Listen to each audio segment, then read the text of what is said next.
দক্ষিণেশ্বরের কালীর আসল নাম কি? হ্যাঁ, আপনি বলতেই পারেন যে দক্ষিণেশ্বরের কালীর নাম তো ভবতারিণী, তাহলে আবার আসল নকলের কি আছে?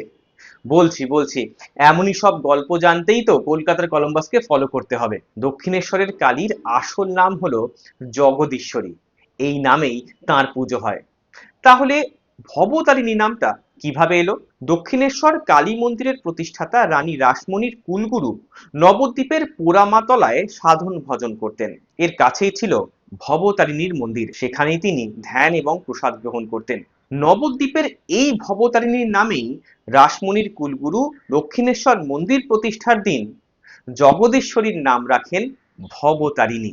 তার দেওয়া এই নামটি ভক্তমহলে প্রচলিত হয়। অবশ্য অন্য একটি মত আছে, বলা হয় রামকৃষ্ণ পরমহংস দক্ষিণেশ্বরের কালীকে ভবতারিণী বলে ডাকতেন বলেই এই নামেই তিনি বিখ্যাত। ভিডিও দেখার ফাঁকে ফলো করুন টুক করে কলকাতার কলম্বাস নতুন নতুন গল্পের খোঁজে।